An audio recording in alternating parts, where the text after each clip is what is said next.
Good evening, everyone.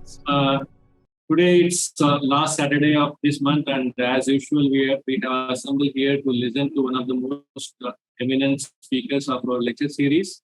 It's the 33rd lecture of our webinar series. We started in 2020, and gradually we have listened to many prominent speakers. And today we have Professor Shonaleeka Kaul from JNU, who was kindly consented to deliver us this talk. And to introduce her, I request my colleague Manjari Sharma to give a brief introduction. Good evening, everyone. I welcome you all to the 33rd lecture of ASC webinar series. The speaker for today's talk, Professor Shonaleeka Kaul from Jawaharlal University, Delhi, will be delivering a lecture on the urban experience, physical and sensorial representations of the city in early India. Professor Shonaleeka Kaul is a cultural and intellectual historian of early India, specializing in working with Sanskrit literature. She's currently a professor at the Center of Historical Studies, Jawaharlal Nehru University, and has also been the Malathi Singh Distinguished Lecturer in South Asian Studies at Yale University, USA, the Jan Gonda Fellow in Indology at Leiden University, Netherlands, and visiting professor of history at Heidelberg University, Germany. I would like to thank Professor Shonaleeka Kaul for taking her time out. You may begin now. Thank you, Manjari. I request Professor Shonaleeka to deliver. Certainly. Namaskar and thank you very much. IIT Gandhinagar, Professor Prabhakar and the entire team of the Archaeology Center for this very warm invitation to speak today about what I call the urban experience, physical and sensorial representations of the city in early India, in early Indian literature in particular. Now, cities in history have had not just a spatial existence, but an ideational one. That is, an existence in the realm of ideas. They have typically gathered around themselves a host of images, notions, and associations that are arguably as material a part of the story of urbanism as the structures that delimit it on the ground. In today's talk, we journey precisely into the idea of the city in early India as represented in Sanskrit narrative literature. Now, representations of cities in Sanskrit texts have long been studied. However, while early scholarly attempts at reading them were somewhat compilatory and credulous, taking things literally, rather than going into the deeper semantics of literary portrayal, later historians, and I have to say the majority of them, have tended to display the very opposite approach. They have tended to dismiss textual depictions as heavily idealized and stereotypical, rather than possessing anything of value for the urban historian. Rare have been the voices advocating a more sympathetic and literature-sensitive perspective, where the strength of these representations is shown to lie in the symbolic realm, yielding a grasp of structure, urban structure, which may otherwise be unavailable to the modern scholar. This is as A.K. Ramanujan advised, or capturing the cityness of the city beyond its physical contours, as B.D. Chattopadhyay, and I believe I too have demonstrated. In this talk, I bring to bear a literary symbolic reading on these texts to evince the materiality and phenomenology of the city in early India. So we are trying to integrate a literary symbolic reading that is true to the literary method, but nonetheless sheds light, nonetheless informs historically our understanding of the very physicality and structure of the city in early India. Also, I will explore sensorial renditions of the city, sights, sounds, and smells, which flesh out its physical and behavioral dimensions. Taken together in this way, the physical structure and the ambience, the early Indian urban experience comes alive in all its complexity and vibrance, as I will hope to demonstrate. Now, I will be drawing on creative and narrative literature in Sanskrit called kavyas. These include poetry, which is called sargabandha, drama, natya, and what is called tale, just translated as tale, katha. And these are roughly from across the first millennium CE, the ones that I'll be talking about. So everybody from Bhasa to Kalidasa, Shudraka, Banabhatta, Damodar Gupta, Dandin, and so on, their works.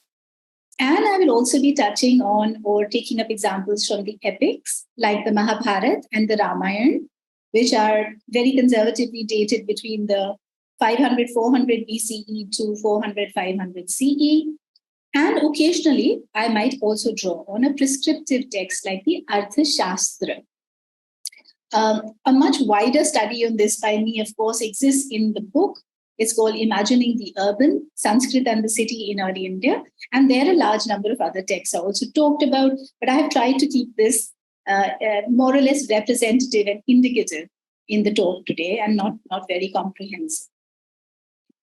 Now, a word about method, because we began by talking about how this has been a bit of a sticking point for historians, that is it even legitimate to believe the kind of descriptions that you get in early Indian literature and early Indian fiction of cities for history? Is it a legit proposal? And if it is, then how do we go about it?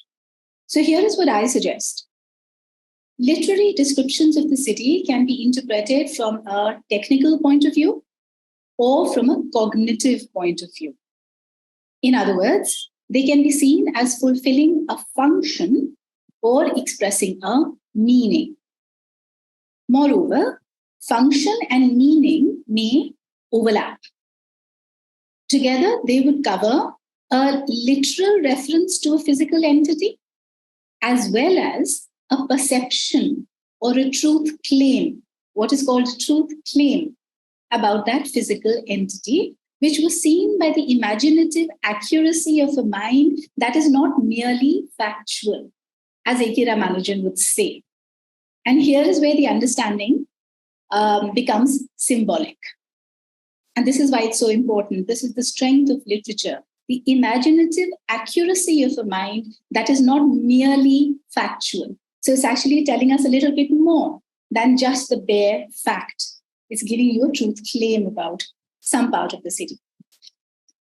What's more, exemplifying this overlap of technical and cognitive roles, I suggest that literature's treatment of the city functions like a tourist guide map. Why? Because it also selects particular sites or routes to frame cities as attractive places and to project select urban qualities. And I have detailed this, as I said, in Imagining the Urban. Now, these qualities and these sites within the city that are projected in the text can be interpreted as outstanding or prototypical features of the city in the textual imagination.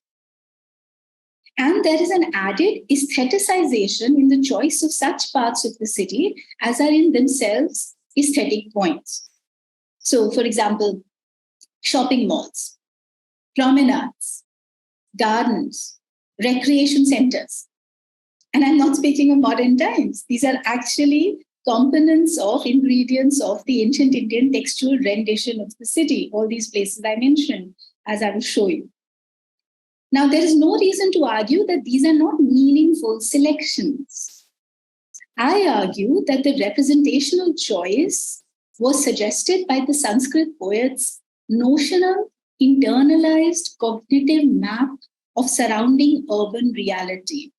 Also something called mappa, I believe, to borrow a phrase from cognitive archaeology. It is this internalized map of surrounding urban reality that gives to literature its intuitive grasp of structure.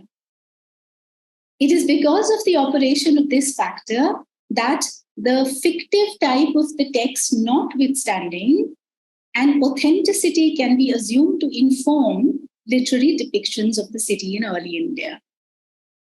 After all, these texts that were contemporary with early Indian urbanism actually locate themselves. They self-consciously locate themselves in the quintessential cities of early India, like Pataliputra, Ujjaini, and with which they self-consciously engage and provide critical commentaries.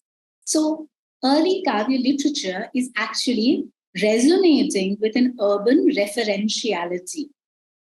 So there are a lot of reasons why it is very important that the historian actually takes seriously the kind of representation of the city in this literature.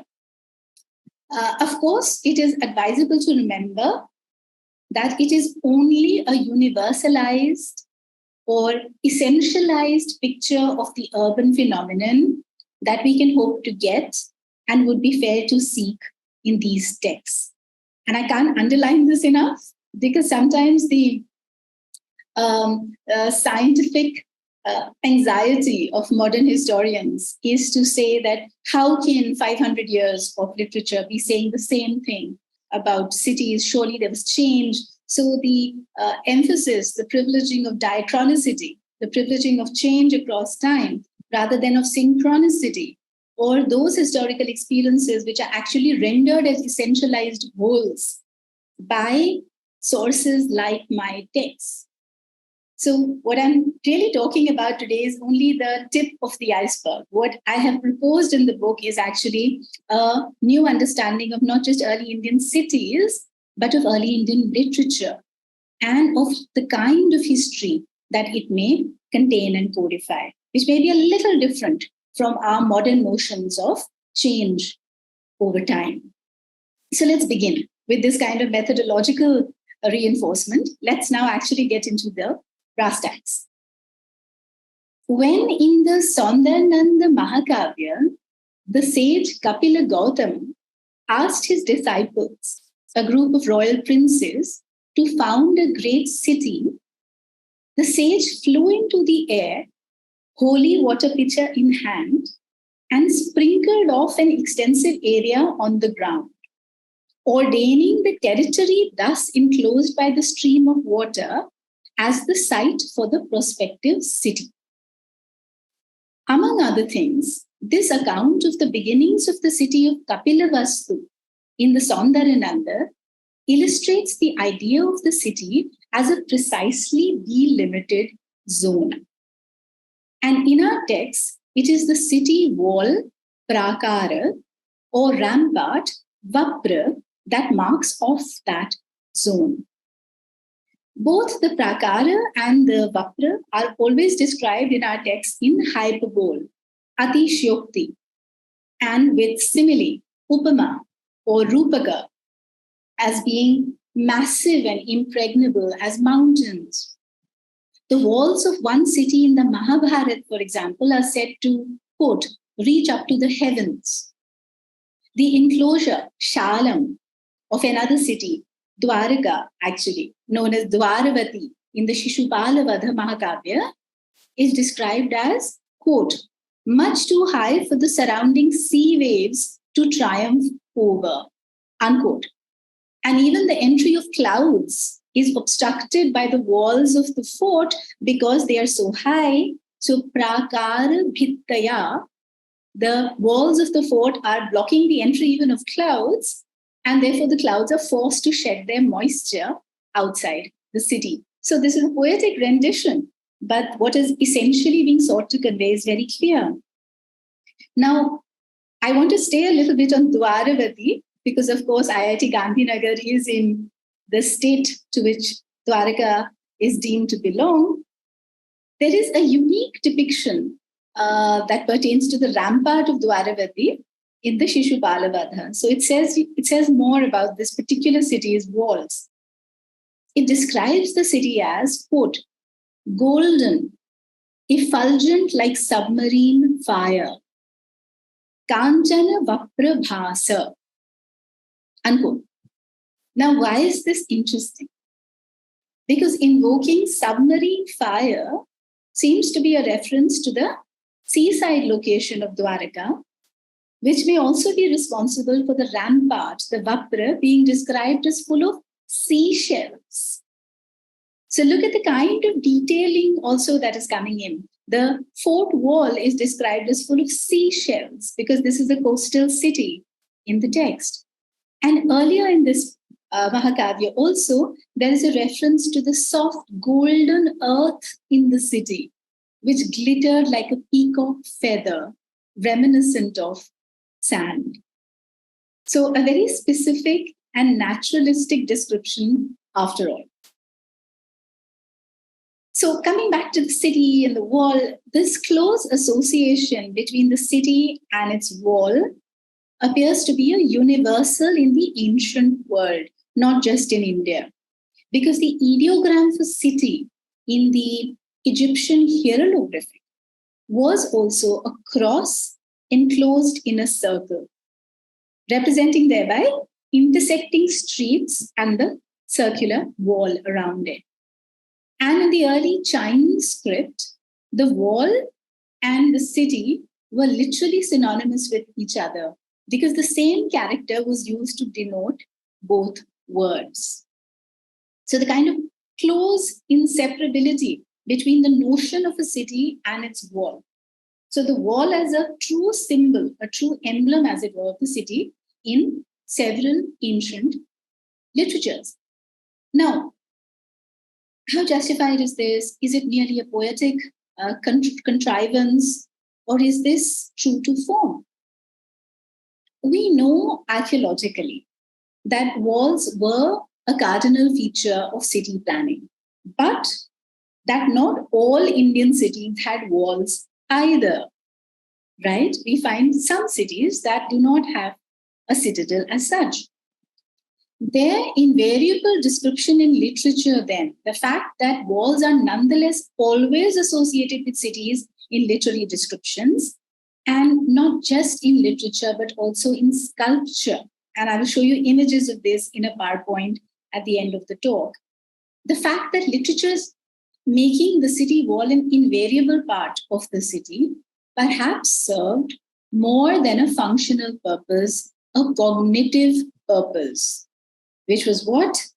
To convey that city walls were meant to mark out and defend a particular type of settlement whose significance in the social, cultural, political, and economic landscape was far greater than that of a village could ever be.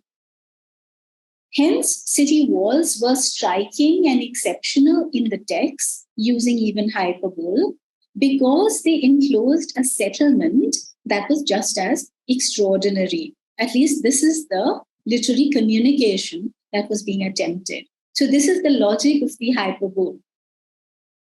And in a sense, all literary descriptions of the city, including the ones that I will talk about in this lecture today, essentially are trying to do the same thing.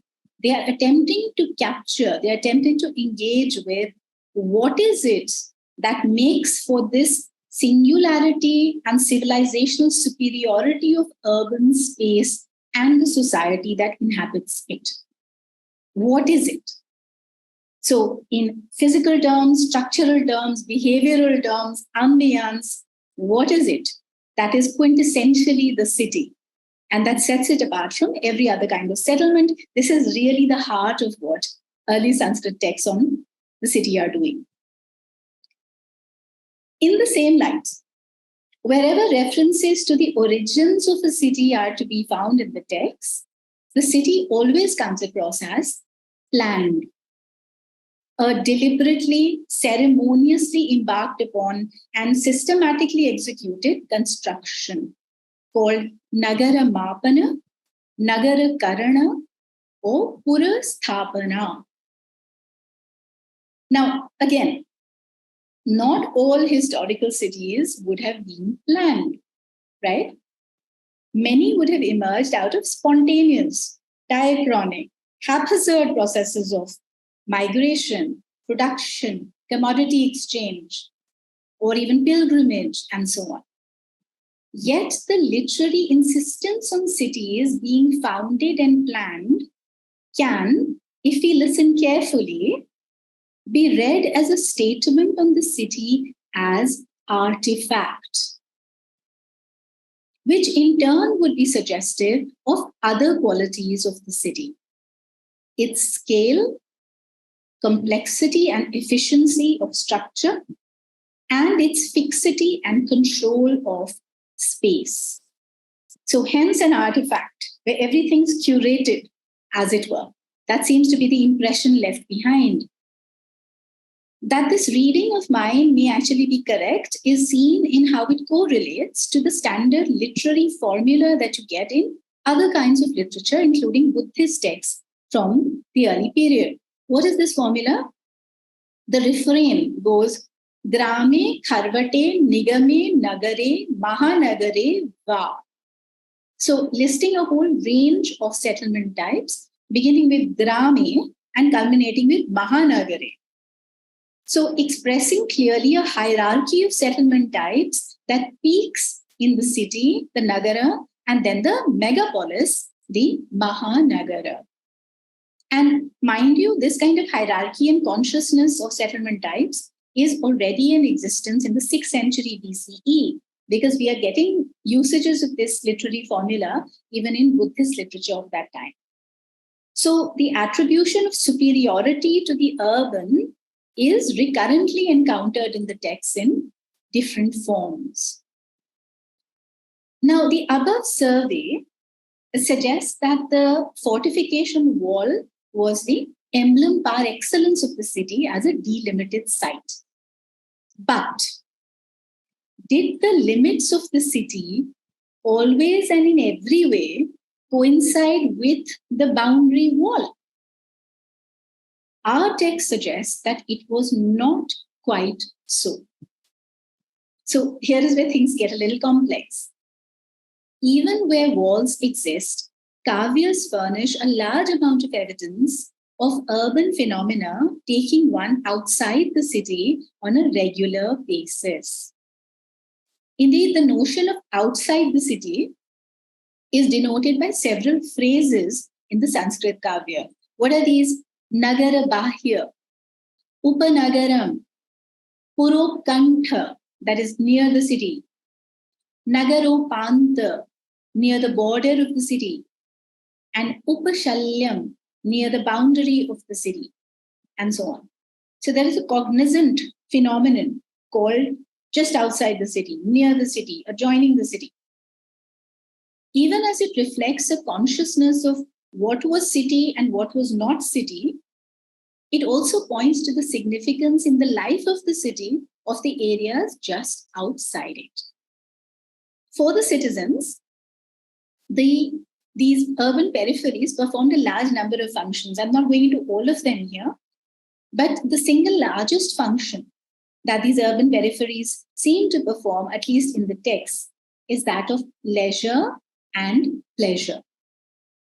For example, there were groves or gardens, Purakanana, Purangana Vana, so the gardens of the city, that were portions of the surrounding forest that were reclaimed by the city and semi-cultivated into a secure and accessible recreational annex.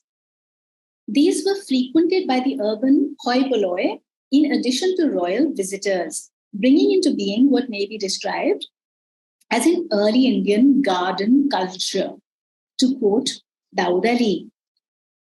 Now, these gardens or these groves were resorted to by the urban population for most prominently in our text, because the Shringara Rasa, the erotic flavor, the aesthetic flavor, is the most prominent in Sanskrit Kavyas. So the leading activity that you see performed in these groves, even today, I dare say, but certainly in my text 2000 years ago, is love dalliance of couples, right? So lovers are typically found resorting to these groves.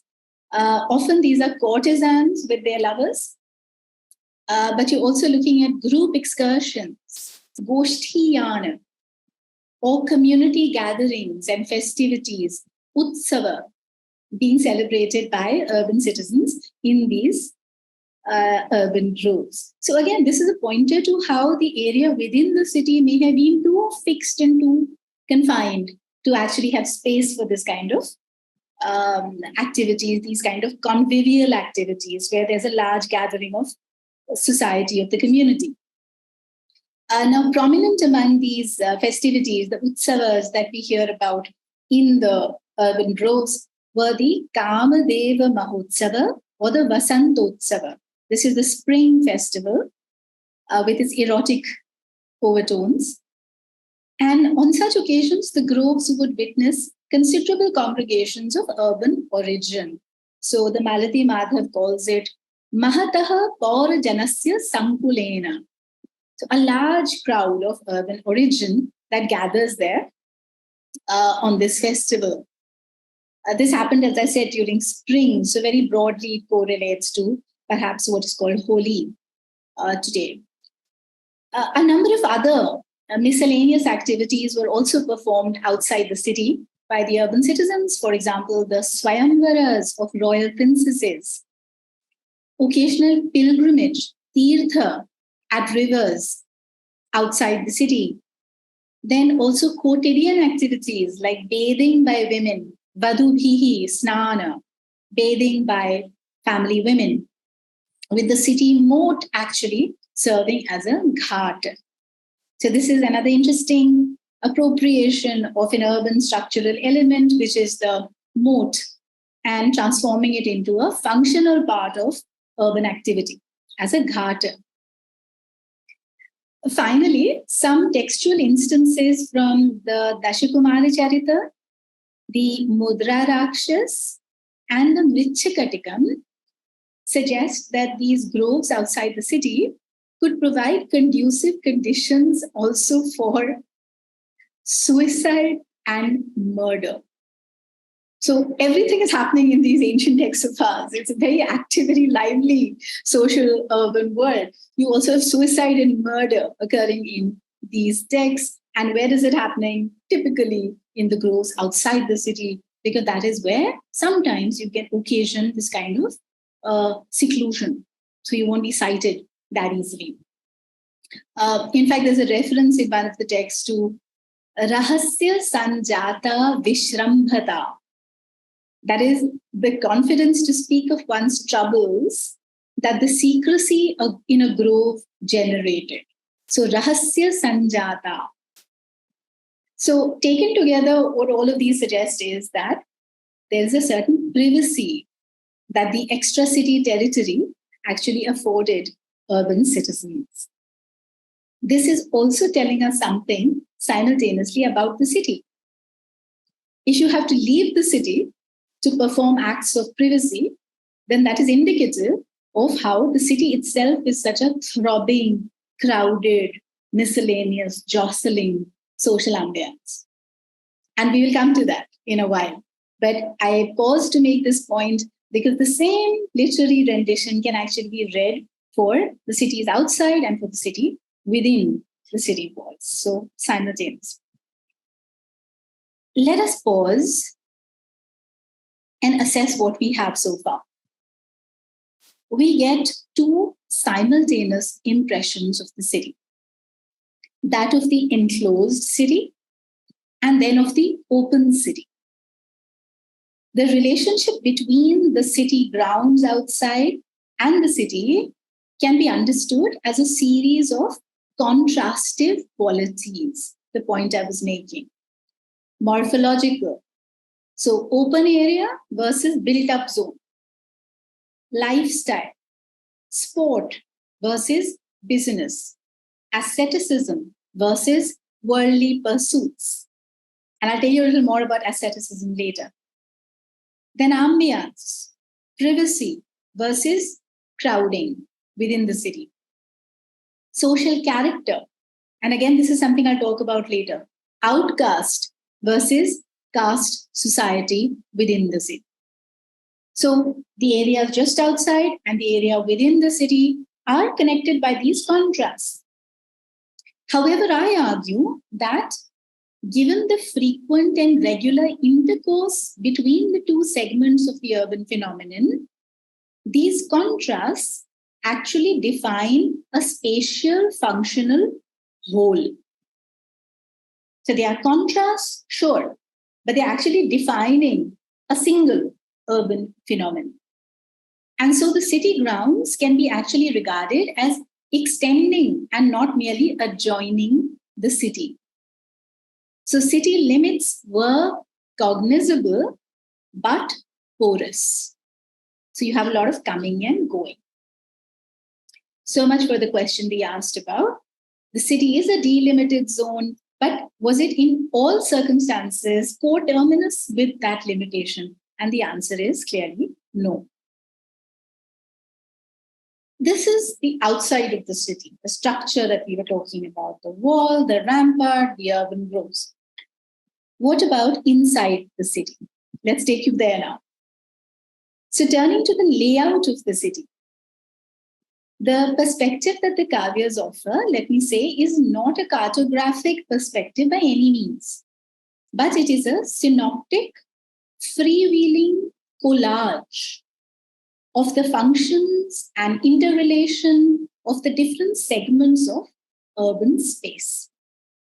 We find a utilitarian organization of space with numerous functions represented, namely residential, commercial, recreational, institutional, transit-related, that is the roads. These are all actively being described in the text. That's why I'm compiling them for you. And of course, religious and administrative. But the last two are a minority phenomenon in the text. It's really the recreational, the transit, the residential that occupies the foreground. Neither palace nor any ceremonial center is depicted as the nucleus of the city in my text. So this is something I'm submitting to you. A linear or a rectilinear orientation seems to be more the case. And so an element of axiality rather than nuclearity can be said to characterize the urban layout in my text. Chiefly responsible for this impression of axiality is phenomenon of the royal road, Rajamarga or Nagara Rathya. Now, this is described or alluded to so often in the Kavyas that it emerges as the focus of the city, if ever there was one. Rows of all prominent buildings, Prasada Mala, appear to converge on the royal road, lining it on both sides. Every sector of the city and the area outside it as well is connected by or reachable via the royal road. So the royal road is veritably a structural artery or a backbone of the city. And nearly everything worth the mention that takes place publicly in the city also seems to take place on the royal road. What do I mean? This could be routine urban activity like evening promenades by the culturati, or the occasional spectacle such as a festive or a royal procession. And mind you, this is again seen in sculpture, as I will show you. Or more rarely, you also have certain sensational events being enacted on the royal road, such as a man being taken away for execution, a criminal being taken away for execution to the cemetery outside the city walls, and he's being led down the royal road. So the entire city is pouring out of the windows of their houses to watch this spectacle. Now, together, these activities and a whole array of more humdrum, more casual goings on constitute the royal road as a site of what geographers have called urban rhythms. By urban rhythms, I mean anything from the regular comings and goings of people about the city to the vast range of repetitive activities, sounds, and smells that punctuate life in the city. So urban rhythms, I think we all know what these are, those of us who live in cities. And in the process of this, some urban essences can also be experienced on this same Rajamarga. And I will talk more about this a little later, but first let me tell you about the physical features of this royal road and what is that in turn telling us about the city. Excuse me.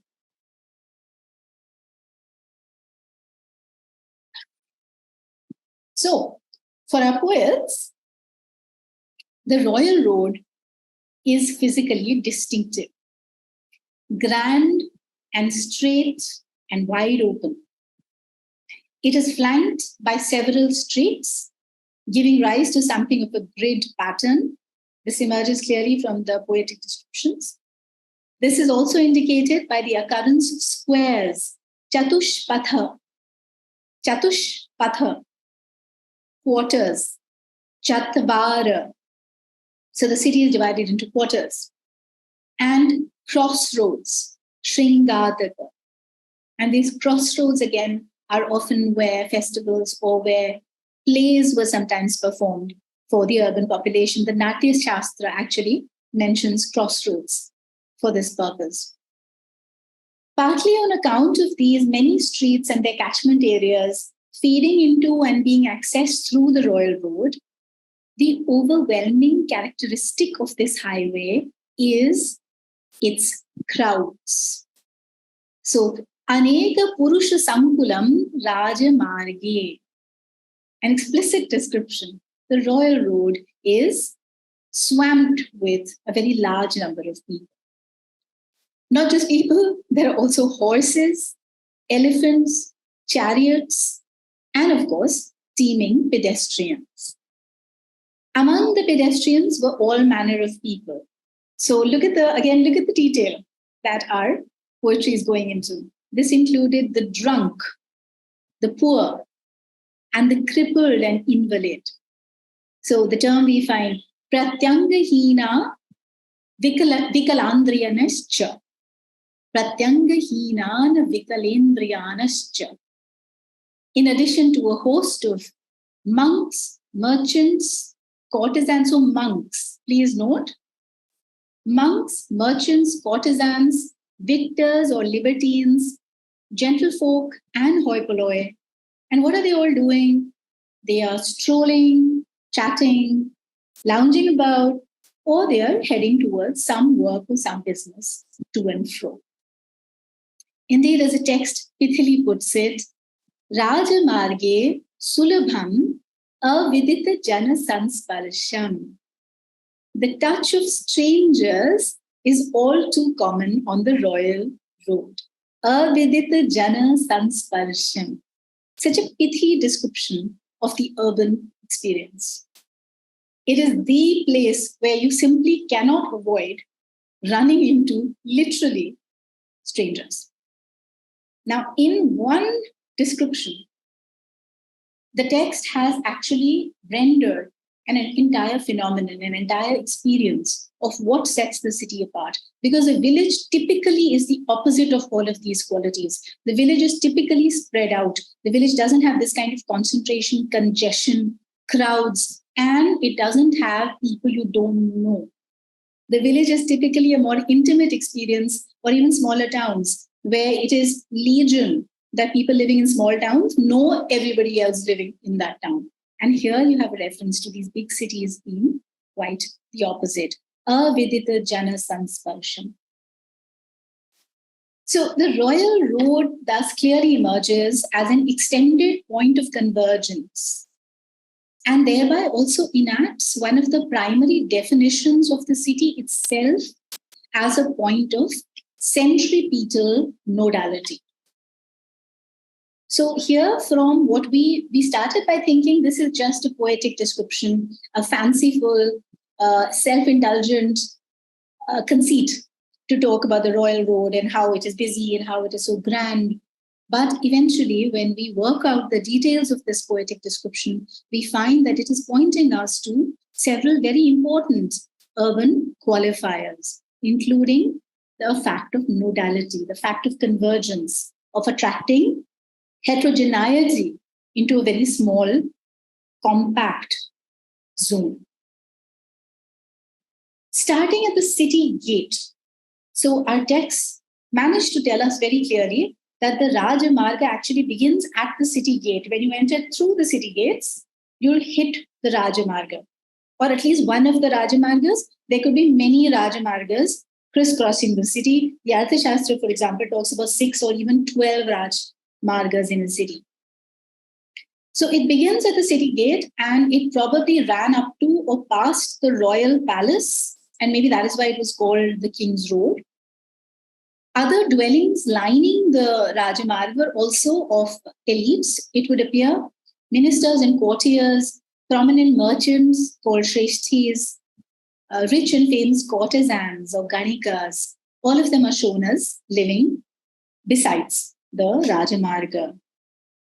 What is noteworthy is the dense use of space in this residential area. That is conveyed perfectly by the text in their description of these rows of mansions. They're described as, quote, as if calling to one another like the 10 mouths of Ravana, unquote. So what evocative imagery, right? That the houses and their windows are so close to each other that it is like they are different heads of the same body. And you can actually speak to each other. And isn't this very, very evocative of urban living, of urban sprawls, even today? The absence of privacy inside the city, I think, comes across rather well, even though these are elite houses being talked about. The king's palace itself, Rajakulam or Prasada, was a sprawling complex. We get descriptions comprising several buildings and sectors, and also considerable open spaces, landscape royal greens, catacombed with tree-lined paths and avenues. This is actually beautifully rendered in this verse from the Abhimarika by Bhasa, and also in the Kadambari by Banabhatta. Now, it has been suggested that this presented a botanical simulacrum of the palace itself. So, mirroring the elaborately choreographed space of state power in the physical layout of the palace. The non-royal residences were all chatushala structures, that is, rooms arranged around a central yard. And definitely, these were multi-storied. And this is shown by references to the top floor and the terrace, Prasada Opari Hanriya Tala, and to stairs leading up to the terrace, Sopana. And after the steps end, another set of pillars atop it. Right? So very clear description of multi-storied structures in ancient India.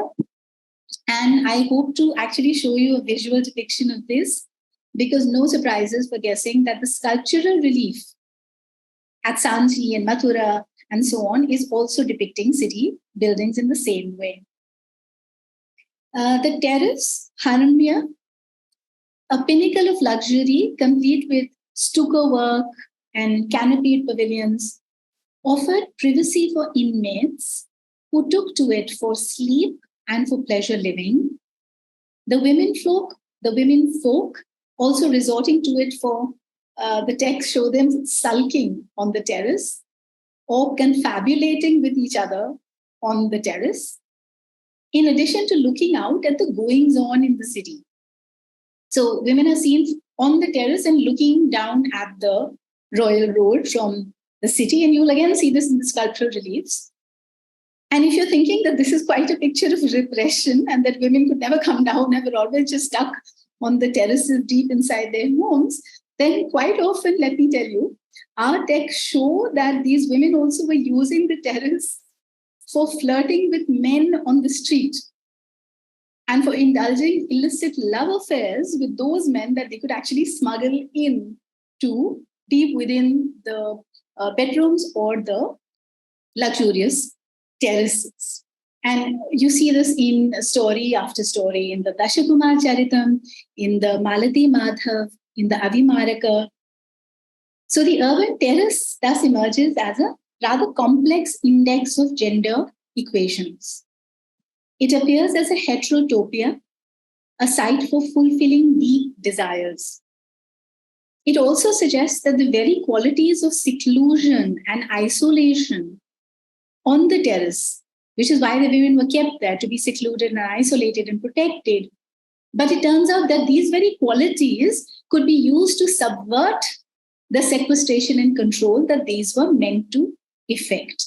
Why? Because the women were actually using the privacy of these spaces for doing precisely what they wanted to do. So speaking to women's agency, as it were. Now, some of the main non-residential buildings that appear as a regular feature of the urban scape were the courtesans' houses, the marketplace, Aapanam, Vipani, this is how it's called, the drinking booth, Panagar, Sondikapanam, that's how it's referred to, and the gambling hall, Dyuta Sabha. So you can see it's an unorthodox space by the choice of sites that the text is making to represent. Also the Vitta Sabha or the Goshti Shala, which was what? This was really a salon, a clubhouse, where connoisseurs could meet for an invigorating literary exchange or for a musical concert, a Sangeetakam. The texts are talking about this. So very, like I said, a very thriving urban life from 2000 years ago. And the city is this center of culture. And I really call the city the center of Kama culture. So an ethic of eros and an ethic also of hedonism. But I've argued elsewhere, I won't go into that here, that this erotic projection on the city is in itself a surrogate for describing something more structural about the city. We'll talk about that another time. So the projected quality, when such places are being described, the Goshti Shala, the Panagar, the market, the Dyuta Sabha, the projected quality of life in the city that this conveys was public and congregational, as well as relatively free of strictures. Hence, alcohol and gambling and so on. And of course, courtesans. Now, other non-residential structures that we hear of in the city are alms halls, sacrificial or worship enclosures, Yagyavata, Chaitya, the prison, Bandhanagara, and the court of justice, Adhikarana, Vyavhara Mandapa. And this is described in turn as crowded with a variety of people, ministers, advocates, spies, scribes, and of course, litigants. Another interesting sociological observation is that Kavyas identify quarters or segments of the city in terms of their functionality, not in ritual terms, especially not appearing to allocate living space on the basis of varna or caste. This is interesting. As you all know, this is unlike normative texts like the Dharma Shastras and the Artha Shastra, which do prescribe that Chandalas and the heretics, so outcasts and heretics, were to be placed outside the settlement, so outside the village or outside the city. Instead, the Kavyas very casually actually depict Chandalas as well as followers of heretic sects, so bhikkhus and kshapanakas alike, accessing and roaming through the city in the course of their pursuits and vocations. So they're freely doing that. So again, you can see there's considerable movement and interaction across these supposedly exclusive segments of space in the city. So we're slowly getting to the nub of what is it about the city sociologically that is so distinctive.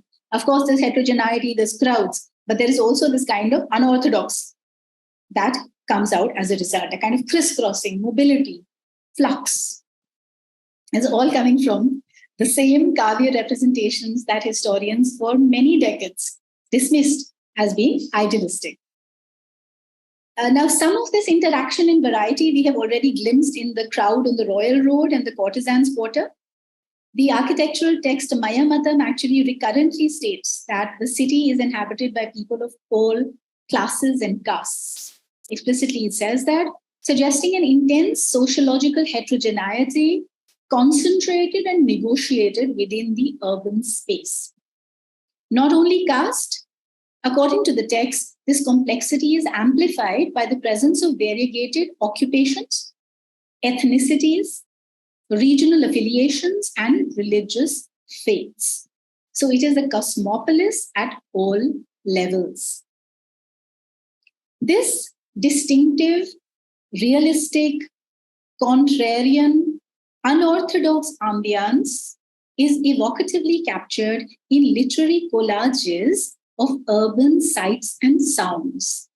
And this is the last part of my talk today, underscoring the experiential paradigm that often characterized or organized these urban descriptions. That is, how did it actually feel in the city? Right? This is what is bringing the early urban experience alive, beyond dry structures and systems, right? So the city as this full-blooded sensory experience. So buckle up for some real time travel now. Because if you were standing near the gambling hall, the Dyuta Sabha, you would be within earshot of a place, quote, Sadhik Shepa Vachan Alankritam, a place adorned with abusive words. If you were standing in the marketplace, you would see a profusion of goods, men, and activities. Let me quote for you from a text from the Chaturbhani. Quote, how wonderful is the mingling of great noises. Flowers, as if laughing with their beauty, are being sold. Cups are passing around in the drinking booth. City birds are swooping on the butcher shops while the buyers are looking at them with anxious eyes. Look at the eye for detail that the poet has here. And this could be an experience from our own times, right? Eagles swooping down at the butcher shop. The people rubbing shoulders and haggling over various articles and making purchases are proceeding like soldiers in their files. Gamblers, after earning their massacres, are on the way to the courtesans, attended by servants carrying flowers, cooked meat, cakes, and wines. Unquote. This is from the Pada Taritaka. You would also there hear a cacophony, including, quote, and these are texts that are self-consciously composing these entire verse upon verse just to capture this cacophony. Nobody can tell you this is not a meaningful poetic choice of representation. They are very meaningfully trying to convey what it is that the city stands for. So from the smithy, a nasal sound of bell metal articles on the lathe, and like the hard breathing of a horse galloping, the sound of serrated cutters pressed against conch shells, unquote. So describing certain artisanal quarters clearly in the city. You would possibly also hear the drums and flutes and brass gongs playing in accompaniment to a bit of intoxicated revelry near the Parnagara, near the drinking booths. So spontaneous revelry going on. Similarly, the courtesan's quarter presents a site for multiple sensations. On the other hand, if you approach the temple, you will be assailed by the fragrance of flowers and incense. So a heady concoction of multiple sight, sounds, and smells is what the city represents. Bringing it all together in a vibrant sensorial mapping of the city is the following declamatory description by an urban citizen, a victor, a libertine, who is standing on the Royal Road. So from that vantage on the Royal Road, he exclaims, Aho, Ujjainya Parashri. How wonderful is the supreme splendor of Ujjaini. One can hear the recitation of the Vedas, the noise of chariots, horses, and elephants, twangs of bowstrings, enactment of plays, recitation of poems, disputations of the learned, debates, buying and selling of goods that have come from the four seas. At some places, there is talk of the victors, and at other places, practice of all the arts, colors. One can hear butchers chopping meat, ironsmiths serrating metal, drums, flutes. The palace gong reverberates through the sky, while the mansions resound with the tinkling of bangles and girdles. Unquote. Note this opening exclamation to the description. Aho Ujjainya Parashrihi. This sense of wonder and delight that it seeks to convey is important. It's an important link to what the urban experience is. Because the awe and the marvel actually betray a deliberate, purposive attempt to underline what seems to have constituted the center of feelings about the city. This entirely auditory rendition of the city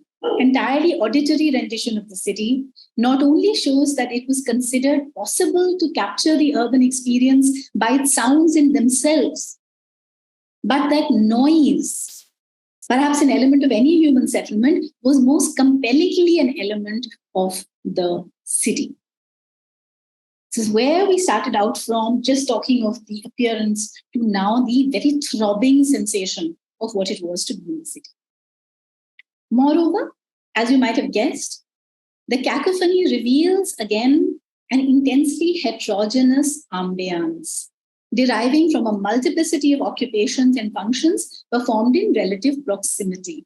Ritual, military, academic, recreational, commercial, cultural, and residential.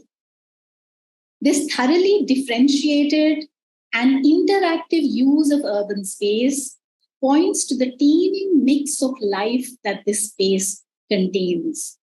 Which is why I say, ladies and gentlemen, the physical effect is therefore also a social fact. Further, the press and excitement and chaos of so many people with so many purposes all in one place is this identifiable quality in the descriptions.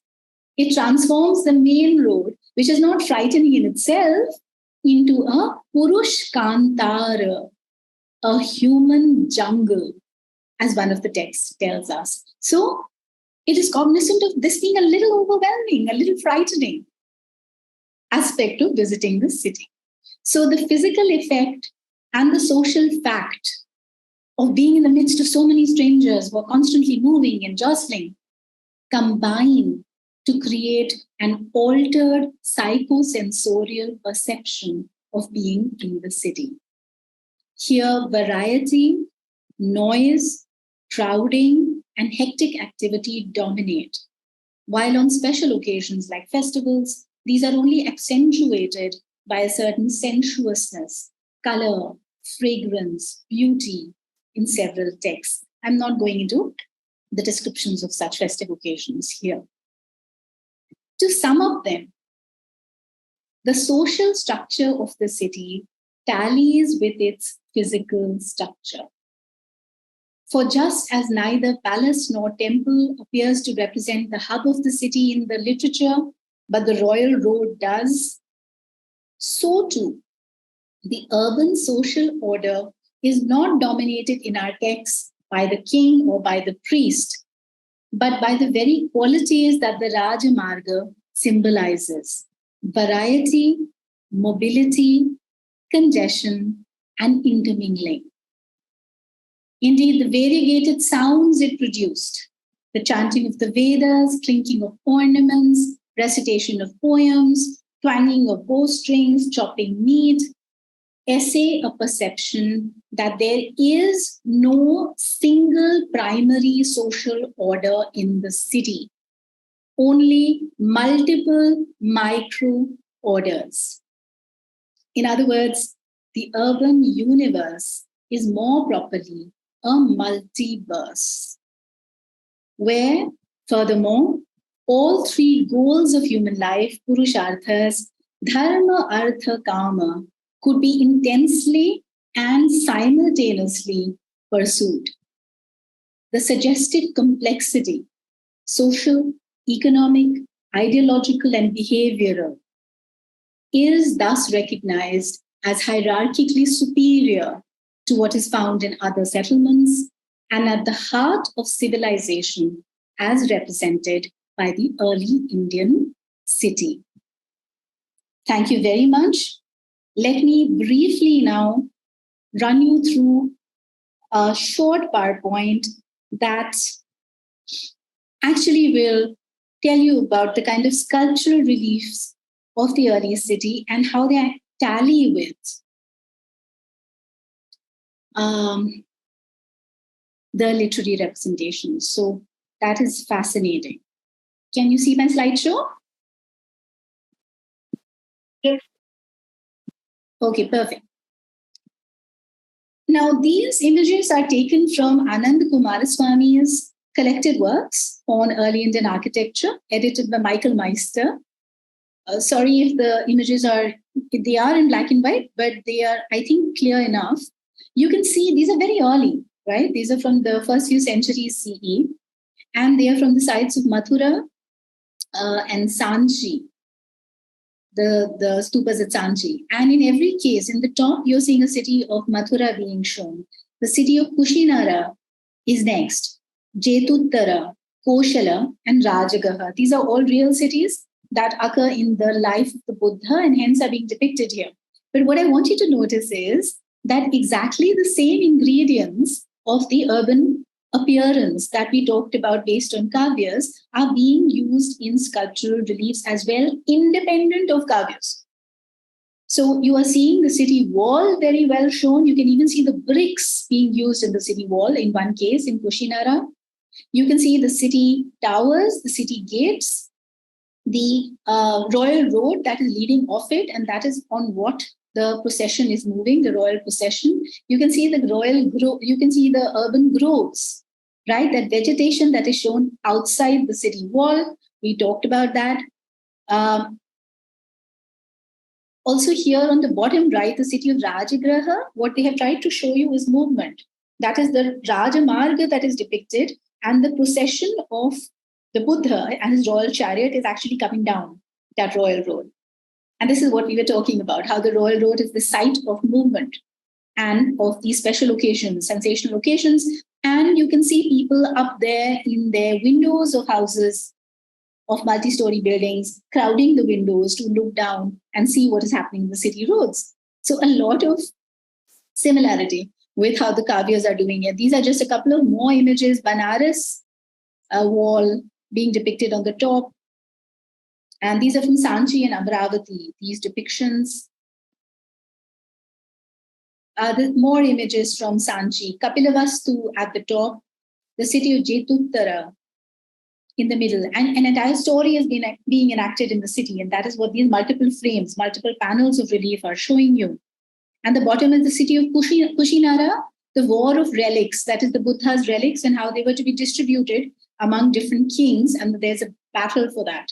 So that is being depicted. But in the process, see the rendition of the city clearly.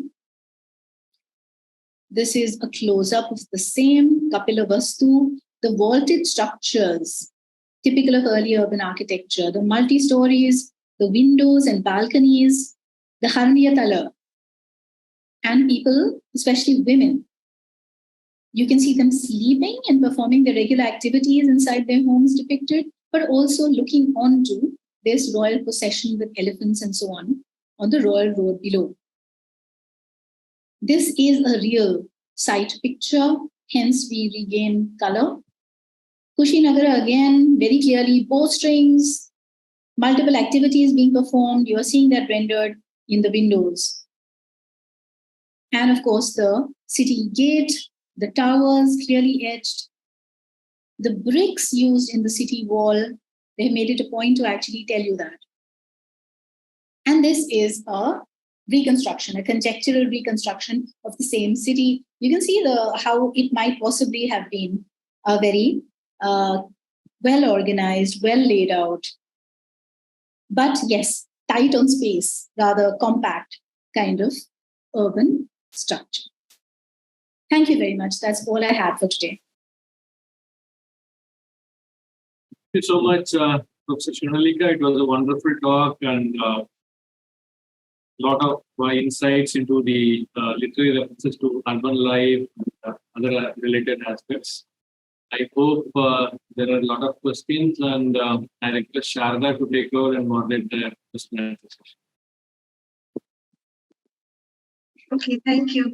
So I see 4 questions here in the Q&A box. I request all the participants to type their questions in the Q&A box and not the chat box. So I'll begin with the first one from Ekansh Yadav. Shonaleeka, you can also keep it open in case I'm seeing it, yes. we read the questions, yeah. So the first one is by Ekansh Yadav. who asks, can artificial intelligence help in imagining this architecture as given in the kavyas? Not bad. Why don't you try it? Some of us are still lagging a little, being old-fashioned regular scholars with pen and ink. But sure, go ahead.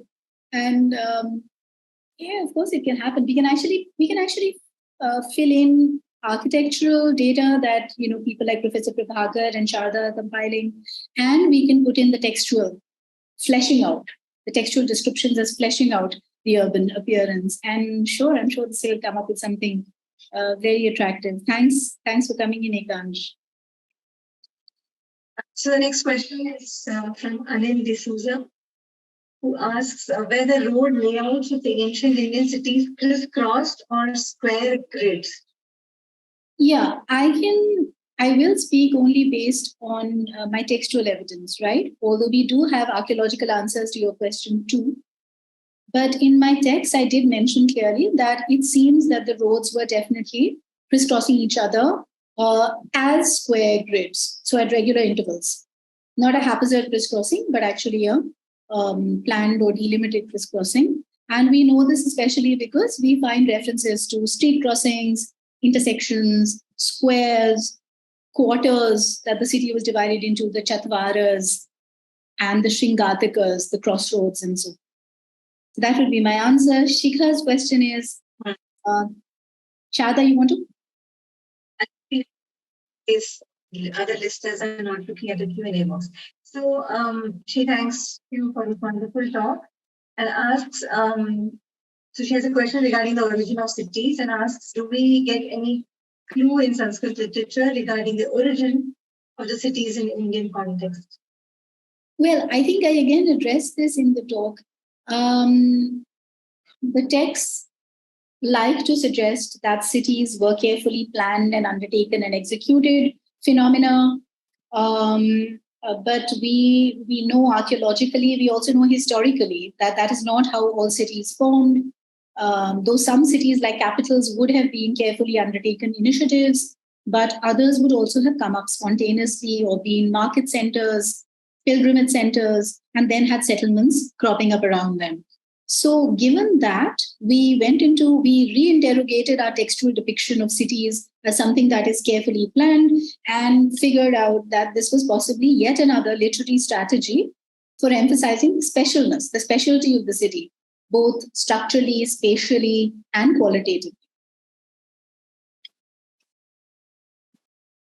So next, interesting one from Dr. Saurabh Kumar Mahanta, who asks about the phenomenological aspects of sight, sound, and smell. I want to know how historians of ancient India recover aspects of smell and fragrance from the Sanskrit sources about the cities. Thanks, Saurabh. I think that's what I was trying to do today. Culling for you these kind of descriptions from our kavyas. But what is necessary is not to treat these descriptions literally.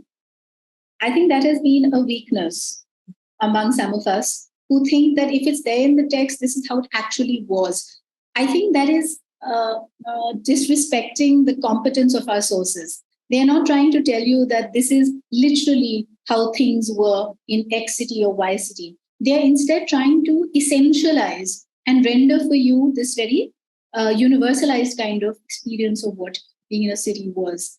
So the Chaturbhani, not all texts are going to give you these descriptions of sights and sounds and smells. So we need to also realize that and value the kind of text that will tell you about it.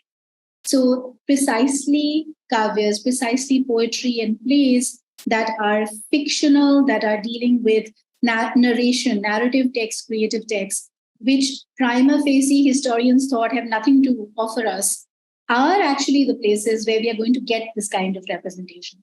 You are not going to hear about the sights and sounds and vibrance of cities in the more normative kind of Shastric or even architectural texts like the Mayamatam or the Manasa, which are more occupied with the technicalities of urban construction and layout and measurements and so on. A plethora of those technical specifications. So let me not lull you into believing that all of Sanskrit literature is redolent with these experiential descriptions and all we have to do is turn the page. It's not like that, but it is based on looking at more than 24 Sanskrit kavyas that the study of mine emerges. A question here from Sri Lakshmi. And she asks, is there any reference to the cities of South India which have been narrated in Sanskrit texts? Yes. Some texts that especially are talking about travels, like Dashakumara Charita, which is talking about these 10 princes who are exiled and then they travel all over the place, all over the Indian subcontinent, really, Bharatvarsha in a sense. Many of them are traveling south. They are having these adventures in cities like Kanchipuram. Kanchipuram especially is something that seems to have caught the fancy of the Sanskrit narrators. Sanskrit, besides, I want to tell you, there isn't some kind of, in your question is an interesting one, because I sense a presupposition there that Sanskrit belongs to the northern universe. So does it talk about the South? Is it familiar? Does it locate itself in the South? Of course it does, because Sanskrit is actually a pan-Indic language. It's a pan-Asian language in some senses, right? So it's talking of a number of centers south of the Vindhyas. So Ujjaini, Mahishmati, these are two sites coming up. Further south, like I said, Kanchi. Then in Saurashtra, you have Brigu Kutch. So the trading sites. Then on the east coast, you have Tamralipti again as the seat for a number of these exciting adventures that are happening in these stories. In the Kadambari also, some of our princes are very much traveling into the Vindhyan forests. And they are therefore describing those locales and locations as well. So yeah, that is happening. But I want to add that I said at the beginning that these kavya descriptions are self-consciously essentialized and universalized descriptions. So even if they're talking about a Kusumapura, a Patliputra, or an Ujjaini, or a Kanchipuram, do not expect too much difference, because the essence of urbanism that they have hit upon and have rendered as a kind of formula, which they then keep representing in their texts, the kavyas, that is an essentialized one. So there is a fine balance to be maintained in our gaze when we are studying individual cities in these texts. You will get some specificities, like I said, for Dwaravati, for Dwaraka, that kind of specific description of its coastal location. But the other half of the description will typically be in generalized terms. So I think that should qualify our search for geographical variety in urban descriptions in our texts. It's a different kind of methodological universe is what I would urge on all of you. And I think it's very important, be it archaeology, epigraphy, literary studies, I think it's very important to first figure out the strategies of representation that you are dealing with, and then to respect the limitations of your sources, rather than to expect them to answer the whole variety of questions that you have in your mind, your demands of the text. I think it's better to align with your sources and then see what they might give you. Do we have other questions? So Dr. Saurav Mahanta has a follow-up question. First, he comments that phenomenologically, sight gets villaged, and then he says that historians mostly work on visuals and sight. What methods can be deployed to recover aspects of smell? So again, for ancient India, right? I mean, for modern scholars, and I know you are a modern history scholar, Saurav, you people have access to so many more methods, right? Ethnographic, archival, and so on. For ancient scholars who are relying on either archaeological sites which came through millennia ago, so what smells are you going to access from there? But yes, you can obtain objects that you think might have been part of, yagyas or rituals where they may have been lit. Sharda and Prabhakarji are much better to tell you. In my text, I repeat, sights, sounds, and smells are what I tried to recapture just now, based on descriptions in some of the kavyas. So you don't need a different kind of methodology for that if your texts are actually describing it for you. Things have to be a little less complicated when dealing with sources from a very long time ago. Our reliance, I think, on our sources for ancient times is far greater than for modern historians. All the things you listed, if we are familiar with these smells even in the present times, Sorry? if we are familiar with these smells even in the present time, because we continue to use some of these things mentioned in the text, then it would be easy to, the sound will evoke the smell also. Right, so, Sure. If there are things mentioned in the text which we no longer is a part of our rituals today, or maybe the incense that we burn in the house or something else, then we would have to go and find where that thing is available and then go and have an experience of that smell. Right. For instance, it just came to my mind, like musk, for instance. Yes. So most of us would not have had the idea of what it smells like. But it may be mentioned in some text. Okay. So agaru, this reminds me that the references to agaru, which is agarbatti, right? What camphor, that is all over my text. So when you enter a palace, there is agaru smelling, the smoke of incense, courtesans' quarters. Then this kind of smoke is actually pouring out of the windows of people's houses, so you can smell it even on the streets. And as you rightly said, the sites in themselves are also coded smells, because when they're talking about butchers' shops, right? So the kind of smell of meat you're going to get if you're there. They're talking of flower shops. So clearly the fragrance is going to come in. Then again, near the temple, near the alcohol shop, the pana guy, you're going to get that smell. So these are, in a way, multiple layers of sensorial renditions packed into one. So we are very lucky, really, to have some of these texts that are doing this kind of work.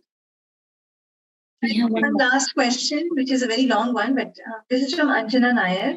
She thanks you for the talk and then asks, in your book, you have talked about the Antapura as a sanctum sanctorum space where, for example, Dutta, Charudatta's wife in Vrichakatikam, dwelt, which is set apart from the polluting external world symbolized by Vasantasena's jewels, which are not allowed to enter the domestic space.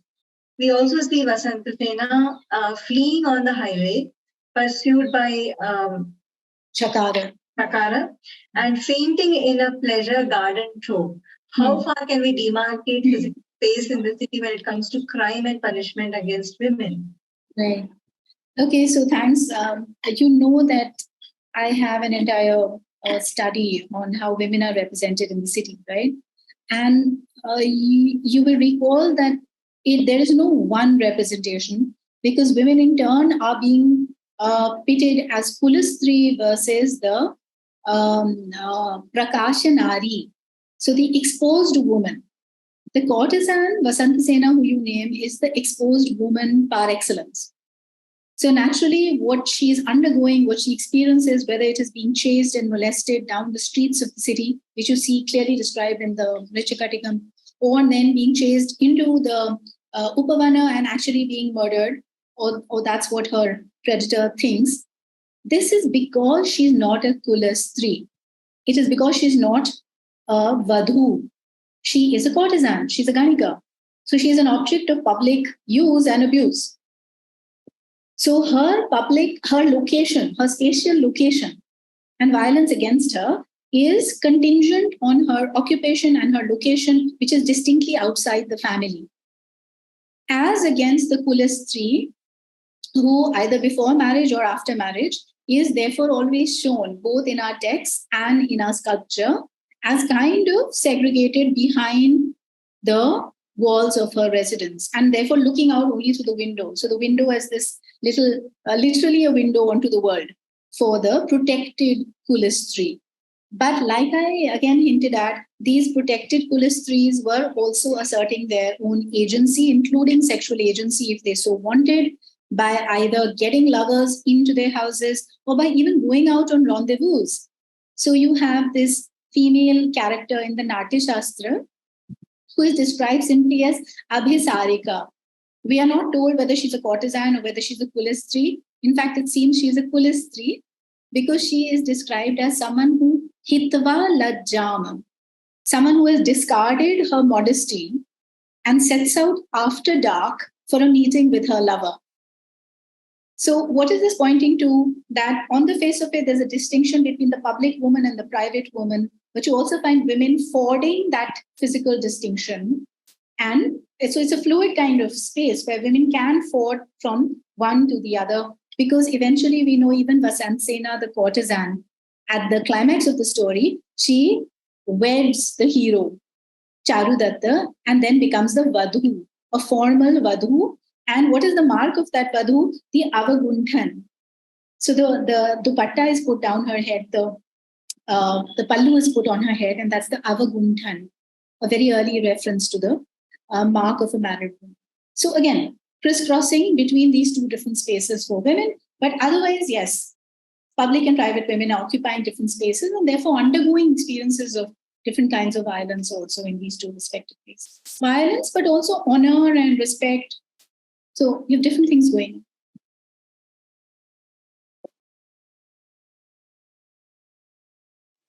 So that is all that we have. To the end, we don't have any questions. So thank you once again, Professor Shonaleeka, for this wonderful talk. And it has always been a pleasure listening to you. And we really look forward to host you in the near future. I mean, please plan a visit, and maybe we can also visit Dholavira. Certainly. Thank you so much. This was a pleasure talking to all of you. And thank you all for attending. Namaskar.